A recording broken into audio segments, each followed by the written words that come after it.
Welcome to Psalms Layer by Layer, a project of Scriptura. In this video, we'll walk through the top 3 exegetical issues in Psalm 88. These are issues that anyone who's doing serious study of this psalm is going to have to deal with, and each of these 3 issues impacts how you understand the meaning of the psalm as a whole.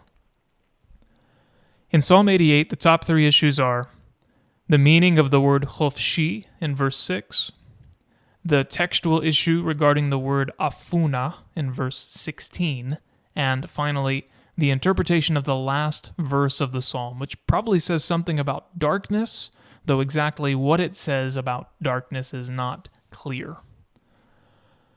The first of our top exegetical issues in Psalm 88 is the meaning of the word xofshi in verse 6. In Hebrew, the first line of verse 6 reads, Bametim xofshi. 2 words, 1 clause. Translations agree that the first word here, bametim, means among the dead, among those who are dead. Where the translations disagree is on the second word of this clause, the word xofshi. The ESV, for example, translates this line as like one set loose among the dead. So the ESV understands xofshi as an adjective meaning one set loose, or one set free. And the ESV is in good company here because this is how the ancient translations understood the word as well. The Septuagint, for example, translates the line as free, eleftheros, free among corpses. All of the other ancient translations do something similar with xofshi. And this is a very natural way to interpret this word because everywhere else in the Bible where it occurs, xofshi is an adjective that means free or set loose. To give just one example, Job 3:19 says, according to the NLT, rich and poor are both there, and the slave is free, xofshi, from his master. In this passage, Job is talking about the benefits of death. It would be better for him to be dead because, well, at least the dead are free from troubles. The slave is free from his master. So it could be that in Psalm 88:6, the psalmist is declaring himself free among the dead in the sense that he's as good as dead, and when he dies, he's going to be free from the troubles of the world, free or set loose among the dead. This is similar to how the Targum interprets this line. It says, like the wicked who die and do not return, who are made free of strife. Classical Jewish commentators like Rashi and Radak also held this view that xofshi indicates freedom from the troubles of life.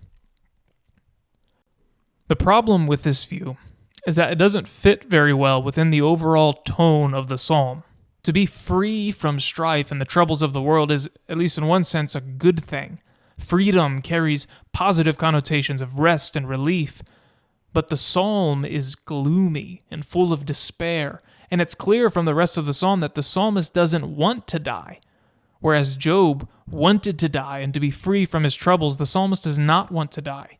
And so a positive description of death as a place of freedom here in verse 6 doesn't seem likely. And so for this reason, some other translations understand xofshi in a more negative sense. The G&T, for example, says, I am abandoned among the dead. Now this reading fits better within the overall tone of the psalm. It also fits well in the immediate context of this verse. The rest of the verse says, just like the slain who are lying in the tomb, whom you do not remember anymore, and who have been cut off from your care. The idea of being abandoned fits well with the idea of not being remembered and of being cut off from God's care. But the question is, can xofshi have this meaning, abandoned? Everywhere else it's used to describe someone who is free. There is one passage that supports the idea that xofshi might describe someone who is abandoned. There's a passage in 2 Chronicles that says, And King Uzziah was a leper to the day of his death, and being a leper lived in a separate house, for he was excluded from the house of the Lord. The phrase translated separate house in this passage is the phrase beit hachofshit. So here we have a noun, chofshit, which looks to be related to the adjective chofshi. And the meaning of chofshit in this passage is not exactly clear, but seems to refer to some kind of separation or isolation. So the house of chofshit, in other words, is a house of separation, a place of quarantine where lepers go, a place where you were cut off from the rest of society. And it's interesting to note that the same word cut off, nigzar, the word which was parallel to chofshi in Psalm 88, also occurs here in the 2 Chronicles passage. Uzziah was excluded or cut off from the house of the Lord.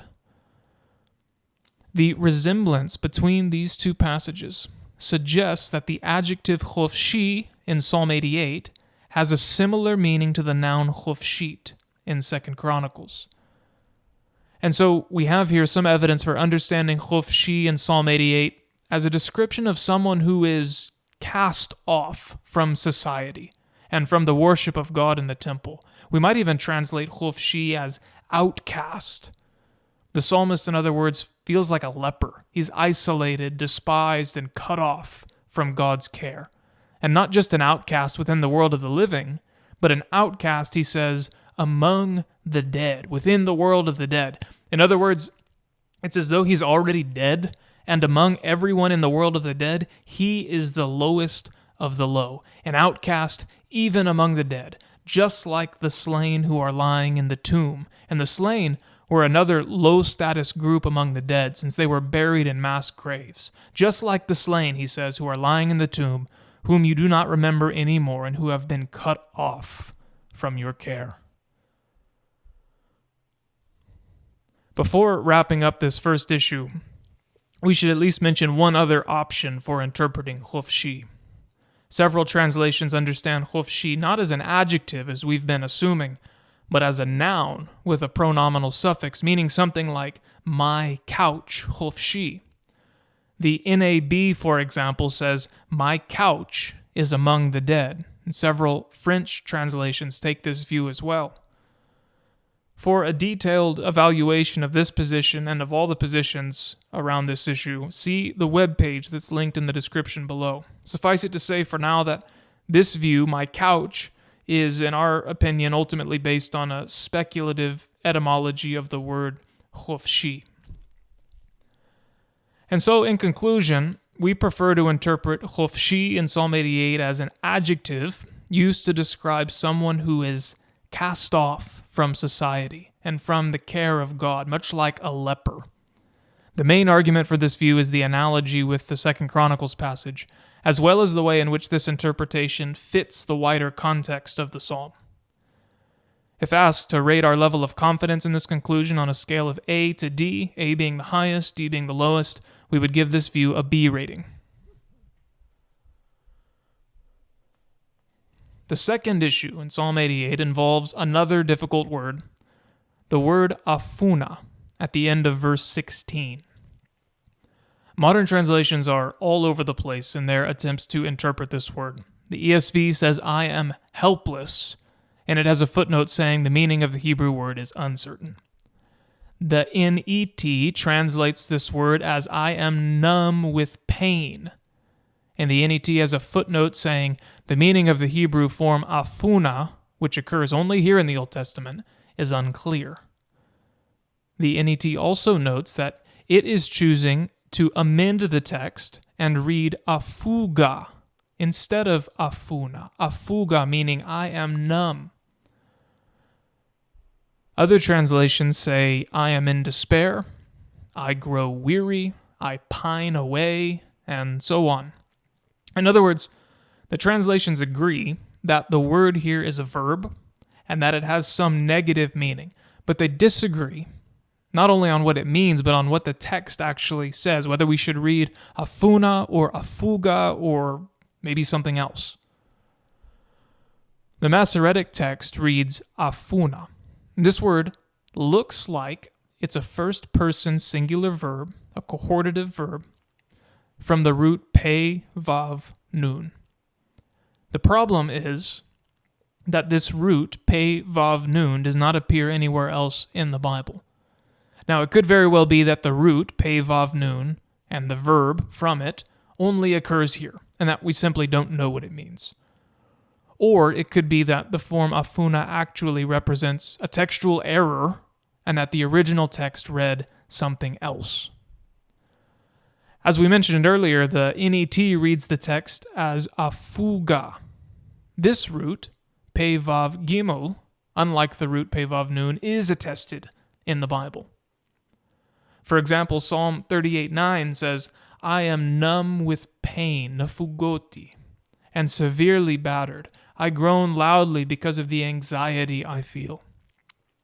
And the context of this word in Psalm 38 is similar to the context we have in Psalm 88. In Psalm 38, the psalmist has suffered some kind of attack from the Lord. He's sick and suffering. God is apparently angry with him. All of his friends have rejected him. It sounds a lot like Psalm 88. And so the verb afuga, or if we vocalize it as a nifal, epoga, this verb would be appropriate to the context of Psalm 88. And so it could be, as the NET has argued, that the Masoretic text's reading afuna is an error for afuga or epoga. Because gimel and nun look so similar, it's easy to see how a scribe might have accidentally changed afuga, possibly the earlier reading, to afuna, the reading of the Masoretic text. But despite the similarities between Psalm 38 and Psalm 88, there's at least one important difference. In Psalm 38, the psalmist expresses his feeling of numbness, nafugoti, as the long-term effect of the Lord's initial attack on him. The Lord attacked him, he became sick, and now, after suffering for some while, he says that he has become numb. He has no strength, no feeling left in him. But in Psalm 88, the psalmist uses this verb to express what he's experiencing right in the middle of the Lord's attacks on him, not as the long-term after effects of those attacks. Immediately before using the word, he says in verse 16b, I've been suffering your terrifying assaults. And then immediately after the word, he says in verse 17, your outbursts of wrath have been sweeping over me. Your terrifying assaults have been destroying me. In this context of experiencing the overwhelming attacks of God's wrath, numbness would not be the most appropriate feeling. Something like terror or panic or trembling would be more appropriate. This is how people in the Bible normally respond when God's wrath is actively sweeping over them like a flood. So if we were going to amend the text to something other than afuna, afuga might not be the best emendation. And that's not to mention the fact that it has no manuscript support. There is another reading, however, that does have manuscript support and does make sense in the context. Thankfully, one of the Dead Sea Scrolls preserves part of Psalm 88. The fragment known as 4Q98c has a resh instead of a nun or a gimel, afura, or better, epora. The verb epora, a nifal verb, probably from the root pe, resh, means I am torn apart, or I am broken. This meaning would fit very well in the context of Psalm 88. There's a similar passage in Job, for example, where Job says, all was well with me, but he shattered me. He seized me by the neck and crushed me. He has made me his target. In this context, Job is describing God's attack on him. God shattered him, broke him apart, and he uses a verb which is from the same root as the verb epora, although it's of a different verbal stem. This same verbal idea of breaking apart would fit well in Psalm 88:16. I've been suffering your terrifying assaults. I am broken apart, or I keep being broken or torn apart. Further support for this reading, epora, comes from the Septuagint. The Septuagint uses the Greek verb exeporethen, which means I became perplexed. Now, on the surface, it's not clear how being perplexed relates to being torn apart, epora. But when we look closer, we notice that the Greek word exeporethein resembles the Hebrew word epora, not in terms of meaning, but in terms of sound. Exeporethein, epora. It seems plausible, as some scholars have argued, that the Septuagint translators have chosen a Greek word that sounds like the Hebrew word. It could be that they didn't know what the word epora meant, and so they just tried to match it in sound. Or maybe they did know what it meant, but they still wanted to match it in sound. The translators will do this, for example, in the superscriptions. In the superscription of Psalm 88, they transliterate the word machlat, probably because they don't know what it means. With epora in verse 16, maybe they've done something similar, except instead of transliterating it, they've found a word in their language that both sounds similar and kind of works in the context. If this is a correct interpretation of the Septuagint, then it means that the reading epora is not only supported by the Dead Sea Scrolls manuscript 4Q98C, but by the Septuagint as well. In other words, this would mean that our two oldest textual witnesses together attest to the reading epora. And there's at least one other piece of internal evidence that supports the reading epora, and it has to do with the poetic device of alliteration, or the repetition of consonantal sounds. Verse 15b, the B line of the previous verse, reads, Tastir panecha mimeni. The B line of verse 16 reads, Nasati emecha epora. Notice the similar sounds. Each line has a tav, an S sound, a pei, a nun, a kaf, and a mem.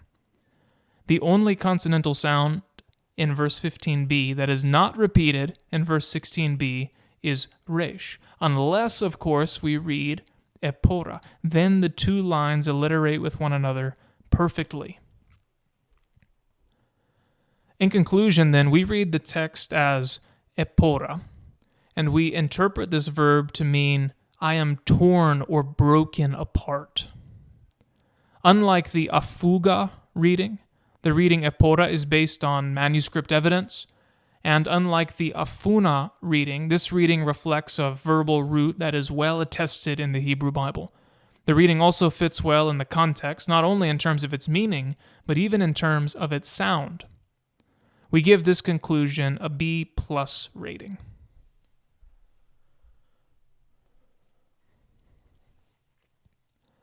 The last of our top 3 issues in Psalm 88 is in the last verse of the psalm. Actually, it involves the very last word of the psalm.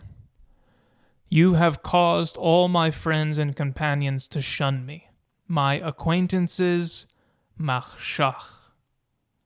According to the Masoretic text, the last word of the psalm is the word machshach, a word that most translations agree means something like darkness or a place of darkness. The translations disagree, however, on how this word functions syntactically in the sentence. The NIV, along with several other English translations, says, You have taken from me friend and neighbor. Darkness is my closest friend. According to this interpretation, the word machshach is the subject of this final clause in the psalm.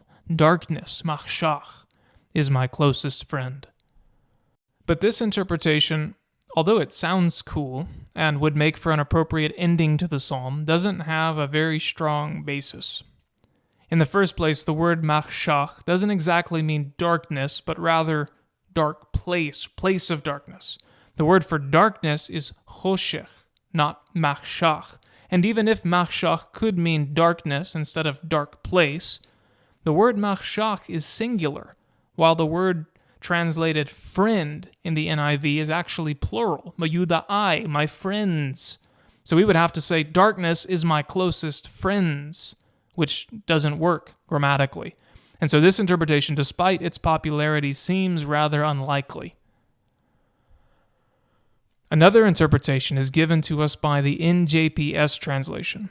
It says, You have put friend and neighbor far from me, and my companions out of my sight. And then the translation has a footnote on out of sight, saying the Hebrew is literally into darkness. Now, this translation does a better job accounting for the fact that machshach is singular and that it refers to a place of darkness, into darkness, or out of my sight. This interpretation also does a nice job of accounting for the parallelism. The verb in the A line, hirchakta, you have caused to be far away, is alighted in the B line, according to the NJPS. And this is something that happens all the time in Hebrew poetry. You have put friend and neighbor far from me, and my companions you have put far away out of my sight.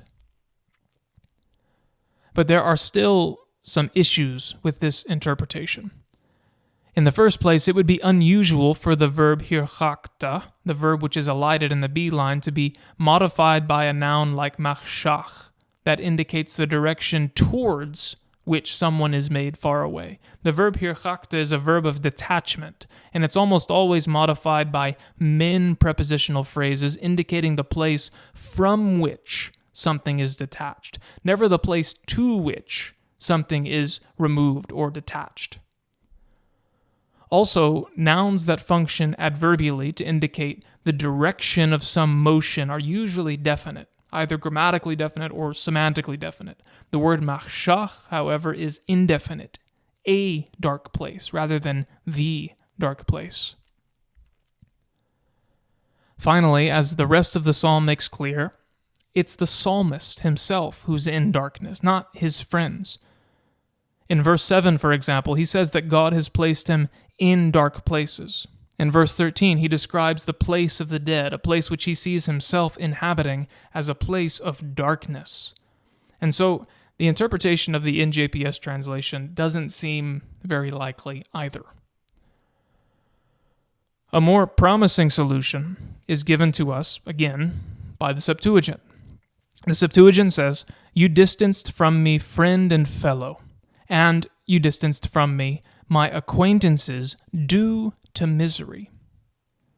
Like the previous interpretation of the NJPS, the Septuagint understands that the verb hirchakta, you distanced me, from the A line, is alighted in the B line. Where the Septuagint differs from the NJPS and the other modern translations is in its understanding of the last word or phrase of the psalm. It translates this last phrase as due to misery. It appears that the Septuagint translators were looking at the same consonantal Hebrew text as we have in the Masoretic text, but that they were vocalizing it differently. Mechoshech instead of machshach. In other words, they interpreted the mem as a prefixed min preposition, from, and they interpreted the consonants chet, shin, kaf as the noun choshech. And then they interpreted choshech, darkness, in a figurative sense, as distress. The word choshech is indeed associated with distress in the Bible. Micah 7:8, for example, says, according to the Amplified Bible, "Do not rejoice over me amid my tragedies, O my enemy. Though I fall, I will rise. Though I sit in the darkness of distress, bachoshech, the Lord is a light for me." If we vocalize the text as the Septuagint has done, mechoshech instead of machshach, it creates a nice poetic parallel with the A line. The A line says, "You have caused all my friends and companions to shun me," mimeni, a min prepositional phrase. Literally, you have caused them to be far from me. And then the B line says, "You have caused them to be far from darkness," or from distress.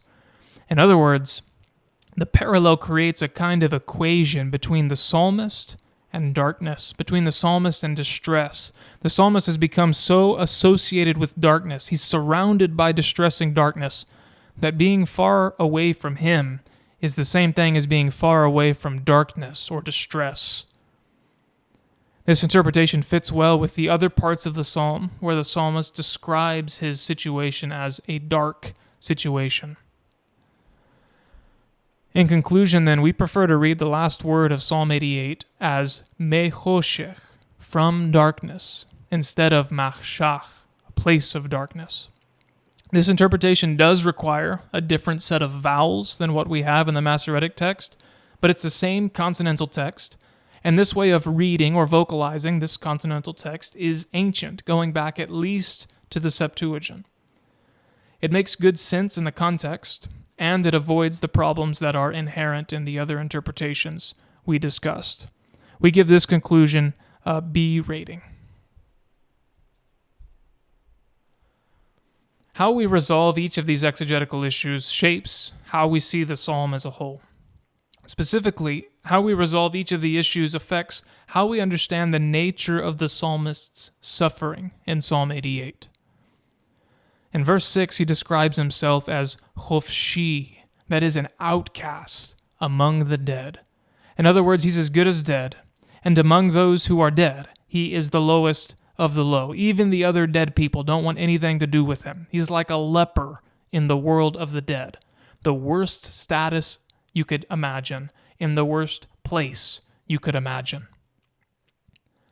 In verse 16, he uses the word epora to describe his suffering. He is torn apart or broken apart by God, whom he feels is constantly attacking him.